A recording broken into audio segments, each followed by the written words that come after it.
ప్రభువైన యేసుక్రీస్తు నామములో ఈ వీడియో చూస్తున్న మీ అందరికీ నా వందనాలు చెల్లిస్తూ ఉన్నాను. ఈ సమయంలో తిమోతికి రాసిన మొదటి పత్రిక 2వ అధ్యాయము 1వ వచనం నుండి 3వ వచనం వరకు మనం చదువుకుందాం. మనము సంపూర్ణ భక్తియు మాన్యతయు కలిగి నెమ్మదిగాను సుఖముగాను బ్రతుకు నిమిత్తము అన్నిటికంటే ముఖ్యముగా మనుషులందరి కొరకును రాజుల కొరకును అధికారుల కొరకును విజ్ఞాపములను ప్రార్థనలను యాచనలను కృతజ్ఞతాస్తుతులను చేయవలనని హెచ్చరించుచున్నాను. ఇది మంచిదియు మన రక్షకుడకు దేవుని దృష్టికి అనుకూలమునయ్యున్నది అంటాడు. క్రీస్తునందు ప్రియమైన వారలారా, ఈ సమయంలో మనము వినబోయేటువంటి అంశము మనుషులందరి కొరకు ప్రార్థన అనేటువంటి పాఠాన్ని మనము నేర్చుకుంటూ ఉన్నాము. ఇక పాఠములో మొదటి భాగాన్ని మనము ఆలోచన చేసినట్లయితే మనుషులందరి కొరకు ప్రార్థన. మన ప్రార్థనలు కేవలము మనకున్న కొద్దిమంది బంధువులకును స్నేహితులకు పరిమితం కాకూడదు, కానీ ఈ విశాల ప్రపంచాన్ని అంతా జ్ఞాపకం చేసుకోవాలని దేవుని యొక్క వాక్యం మనకి తెలియజేస్తూ ఉంది. ఈ విశాల ప్రపంచంలో ఉన్నటువంటి మనుషులు, అలాగే రాజులు, అధికారులు, ఇంకా ఎంతమంది అయితే మన కళ్ళ ముందు కనపడుతూ ఉన్నారో వారందరి నిమిత్తము కూడా మన జీవితంలో, మన అనుదిన జీవితంలో ప్రార్థన చేయాలని దైవ గ్రంథం మనకి తెలియజేస్తూ ఉంది. పాఠంలో రెండవదిగా మనం పరిశీలన చేసినట్లయితే ప్రతి విషయంలోనూ ప్రార్థన చేయండి అని దేవుని యొక్క వాక్యం మనకి తెలియజేస్తూ ఉంది. ఫిలిప్పీలకు రాసిన పత్రిక 4వ అధ్యాయము 6వ వచనాన్ని మనము గమనించినప్పుడు, నేను ఈ పాఠానికి కావాల్సినటువంటి పాయింట్ని మాత్రమే చెప్తూ ఉన్నాను, వచనం మొత్తము చదవట్లేదు. ఆ వచనంలో ఉన్నటువంటి పాయింట్ని మాత్రమే ఈ సమయంలో నేను మాట్లాడుతున్నాను. దయచేసి గమనించి అర్థం చేసుకుంటారని కోరుతూ ఉన్నాను. కనుక రెండవదిగా ఏమంటున్నాడంటే ప్రతి విషయంలోనూ ప్రార్థన. ఫిలిప్పీలకు పత్రిక 4వ అధ్యాయం 6వ వచనంలో మనం ఆ మాటను చూస్తాం.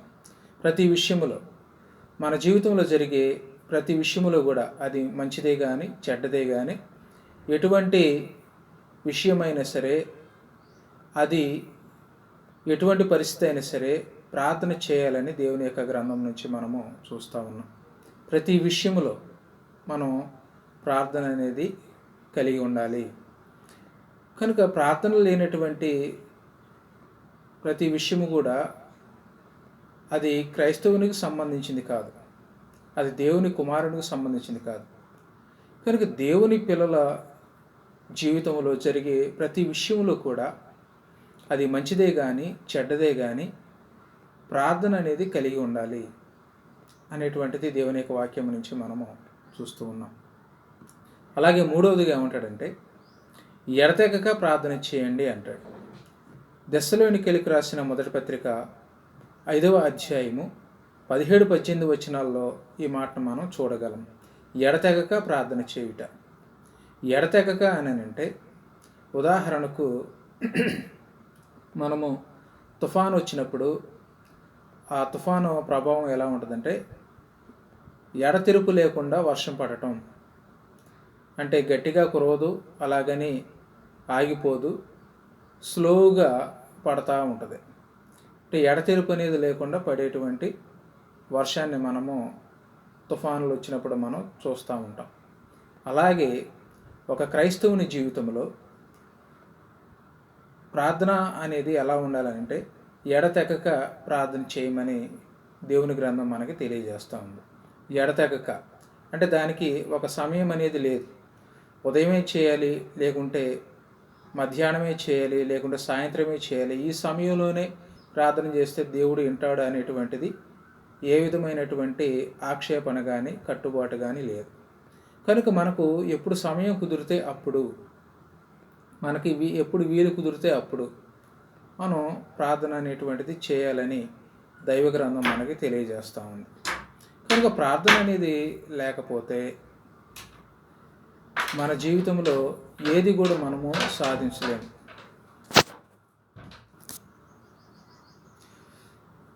పాఠములో రెండవ భాగాన్ని మనము పరిశీలన చేసినట్లయితే, పాఠంలోని రెండవ భాగము కృతజ్ఞతలు చెల్లించుట. కృతజ్ఞతలు ఎప్పుడు చెల్లించాలని అంటే, ప్రతి విషయంలో కూడా దేవునికి కృతజ్ఞత చెల్లించాలని దేవుని యొక్క వాక్యం నుంచి మనము చూస్తూ ఉన్నాం. ఎఫెసీయులకు రాసిన పత్రిక 5వ అధ్యాయము 20వ వచనంలో మనము గమనించినప్పుడు, సమస్తమును గురించి దేవునికి కృతజ్ఞతలు చెల్లించుట అనేటువంటి మాటను ఆ వచనంలో మనం చూడగలుగుతాం. సమస్తమును గురించి దేవునికి కృతజ్ఞతలు చెల్లించుట. సమస్తము అని అంటే, ఈ సృష్టిలో జరిగేటువంటి ప్రతి దాని కోసము, ఈ దేశంలో జరిగే ప్రతి దాని కోసము, మన జీవితంలో జరిగే ప్రతి దాని కోసము, సంఘాల్లో జరిగే ప్రతి దాని కోసము, అంటే మనుషులకి ఏదైతే మేలైనదిగా ఉంటుందో దానికోసము ప్రార్థన చేయటం. సమస్తమును గురించి, సమస్తమును గూర్చి అంటే, ఇప్పుడున్నటువంటి పరిస్థితుల్లో ఎలక్షన్ అనేటువంటిది జరుగుతూ ఉంది. ఎలక్షన్ అనేది జరుగుతూ ఉన్నప్పుడు దాని గురించి ప్రార్థన చేయవలసినటువంటి అవసరత ప్రతి క్రైస్తవుని జీవితంలో ఉంది. ప్రతి క్రైస్తవుడు చేయవలసినటువంటి దేవుని అది బాధ్యత అయి ఉంది. అంటే ప్రతి క్రైస్తవుడు కూడా ఇప్పుడున్నటువంటి పరిస్థితుల్లో మనకి ఏదైతే అవసరమో, ఏదైతే మనకి ఉపయోగకరంగా ఉంటుందో, ఏ ప్రభుత్వం రావాలో అనేటువంటిది దేవునికి మనము ప్రార్థన చేయవలసినటువంటి అవసరం అనేది ఉంది. అంటే సమస్తమును గురించి దేవునికి మనం కృతజ్ఞతలు చెల్లించటం అంటే పొందిన దానిని గురించి, అలాగే పొందబోతున్నటువంటి దాని గురించి కృతజ్ఞతలు ఎప్పుడు చెల్లిస్తామనంటే, పొందిన దాని గురించి మనము కృతజ్ఞత అనేది చెల్లిస్తాము. అంటే నేటి వరకు మనము దేవుని నుండి ఏదైతే పొందామో వాటి నిమిత్తము దేవునికి కృతజ్ఞత అనేది చెల్లించటం. ఇది ప్రతి క్రైస్తవుని జీవితంలో అనుసరించవలసినటువంటి ప్రాముఖ్యమైనటువంటి అంశం. ఇక రెండవదిగా ఏమంటాడనంటే, మాట చేతనే కానీ క్రియ చేతనే కానీ కృతజ్ఞత అనేది చెల్లించటం. కొలస్సీలకు రాసిన పత్రిక 3వ అధ్యాయము 17వ వచనంలో అంటాడు, మాట చేతనే కానీ క్రియ చేతనే కానీ. కనుక మాట చేత అని అంటే, ఉదాహరణకు మనం నడుచుకుంటూ వెళ్తూ ఉన్నప్పుడు ఎవరైనా మన ముందు బండి ఆపి మనకి లిఫ్ట్ ఇస్తే, మనం వెళ్ళవలసినటువంటి గమ్యానికి వెళ్ళినప్పుడు, మనం దిగవలసినటువంటి స్థలంలో వాళ్ళు మనల్ని దింపినప్పుడు వారికి మనము థ్యాంక్స్ అనేది చెప్తాం. ఇది మాటతో చెల్లించేటువంటి కృతజ్ఞత. అలాగే క్రియతో కృతజ్ఞత అనేది చెల్లించడం అంటే, మనకు ఎవరైనా మేలు చేస్తే తిరిగి వారికి మేలు చేయటం. ఇటువంటిది అనేది ఉపకారానికి ప్రత్యుపకారం అనేటువంటిది ప్రతి మనిషి జీవితంలో మనం చూస్తూ ఉంటాం, దానిని పాటిస్తూ ఉంటాం. అలాగే దేవుడు మన జీవితంలో చేసే ఉపకారాలన్నిటిని బట్టి, ఆయన మన పట్ల చేసేటువంటి ప్రతి మేలులను బట్టి ఆయనకు మనము కృతజ్ఞత అనేది చెల్లించవలసినటువంటి వారమై ఉన్నాము. కనుక మాట చేతనే కానీ క్రియ చేతనే కానీ నువ్వు ఏదైతే దేవుని పట్ల చేయగలుగుతావో దాన్ని నీవు జరిగించటం అనేటువంటిది, అది కృతజ్ఞతగా దేవుని యొక్క వాక్యం నుంచి మనము చూస్తూ ఉన్నాం. అలాగే నాలుగవదిగా ఏమంటాడనంటే, మూడవదిగా ఏమంటాడనంటే, యెహోవా న్యాయం విధించువాడని కృతజ్ఞత చెల్లించుట అంటాడు. కీర్తన 7వ కీర్తన 17వ వచనములో అక్కడ అంటాడు, యెహోవా న్యాయం విధించువాడని కృతజ్ఞత చెల్లించటం. యెహోవా న్యాయాన్ని జరిగించేవాడు. ప్రతి మనిషి జీవితంలో ఆయన న్యాయం చేస్తాడు. ప్రతి విషయంలో కూడా ఆయన న్యాయాన్ని చేసేవాడుగా ఉంటూ ఉన్నాడు. తన పిల్లల జీవితాల్లో న్యాయం తప్పి ప్రవర్తించేవాడు కాదు ఆయన న్యాయం చేసేవాడని ఎరిగి, ఆయన న్యాయవంతుడైనటువంటి దేవుడని ఎరిగి, ఆయన నీతివంతుడైనటువంటి దేవుడని ఎరిగి ఆయన పట్ల మనం కృతజ్ఞతగా ఉండాలి.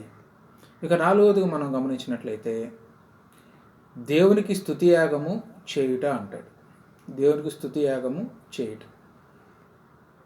కీర్తన 50వ కీర్తన 14-15 వచనాల్లో మనం గమనించినప్పుడు దేవుడు మన జీవితాల్లో చేసిన ప్రతి మేలును బట్టి ఆయనకు స్తుతియాగము చేయుట. స్తుతులు చెల్లించటం, స్తుతి యాగము చేయటం. అలాగే 56వ కీర్తన 12వ వచనంలో అంటాడు, నేను నీకు స్తుతులు నర్పించేదను అంటాడు. అంటే స్తుతులు అర్పించటం, స్తుతి యాగములు అర్పించటం. యాగము అని అంటే ఇవ్వడము, అర్పించడము. ఉదాహరణకు పాత నిబంధనలో దేవునికి కృతజ్ఞత చెల్లించడం అనేటువంటిది రెండు విధాలుగా మనం చూడగలుగుతాం. పండిన పంటలో నుంచి దేవునికి అర్పించటం, అలాగే పక్షులను, జంతువులను దేవునికి యాగంగా అర్పించటం, అంటే దేవునికి సమర్పించటం. ఇది పాత నిబంధనలో అనేటువంటిది మనము చూస్తాం. కనుక క్రొత్త నిబంధనలోకి వచ్చేసరికి ఆత్మ సంబంధమైనటువంటి కృతజ్ఞత, అంటే ఆయనను స్తుతించటం, జీఫా ఫలం అనేది అర్పించటం. సజీవ యాగముగా మనల్ని మనం దేవునికి, ప్రభువుకి సమర్పించుకోవటం, ప్రభువును మన హృదయాల్లో ప్రతిష్ఠించుకోవటం, దేవునికి మనల్ని మనమే సమర్పించుకోవటం అనేటువంటిది కృతజ్ఞత. కనుక స్తుతి యాగము నర్పించటం, మనల్ని మనమే దేవునికి సమర్పించుకోవటం.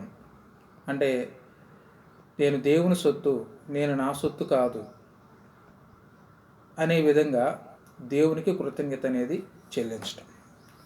కనుక చాలామంది కృతజ్ఞత చెల్లించడంలో అది మాట చేత, క్రియ చేత చేస్తారు. అయితే క్రొత్త నిబంధనలకు వచ్చేసరికి అది సజీవ యాగముగా మనల్ని మనమే దేవునికి సమర్పించుకోవటం. అంటే దేవుని సొత్తుగా బ్రతకటం, దేవుని సాక్షిగా బ్రతకటం, దేవుని బిడ్డగా ఈ లోకంలో కృతజ్ఞత కలిగి బ్రతకటం. కనుక దేవుడు మన పట్ల చేసినటువంటి ప్రతి మేలును బట్టి, ప్రతి ఉపకారాన్ని బట్టి ఆయన పట్ల మనం కృతజ్ఞతగా బ్రతకటం. కనుక దేవుడు తన పిల్లల నుండి కోరుకునేది ఏమిటి అని అంటే వారు తనకు ప్రార్థన చేయాలి. కనుక మన జీవితాల్లో జరిగే ప్రతి అంశంలో కూడా, ప్రతి విషయంలో కూడా దేవునికి మనము కృతజ్ఞత కలిగి నడుచుకోవాలి. ఆయనతో ప్రార్థనా జీవితం కలిగి మనము ఉండాలి. కనుక ఈ విధమైనటువంటి జీవితము ప్రతి క్రైస్తవుడు కలిగి ఉండటం మూలంగా, ప్రార్థనా జీవితం కలిగి ఉండటం మూలంగా ఆ ప్రార్థన అనేటువంటిది భవిష్యత్తుకు సంబంధించినటువంటి, అంటే క్రైస్తవ జీవితాల్లో అది చాలా ఉపయోగకరంగా ఉంటుందని దేవుని యొక్క వాక్యం మనకి తెలియజేస్తూ ఉంది. రెండవ వీడియోలో మరికొన్ని విషయాలు వింటాము. అందరికీ వందనాలు.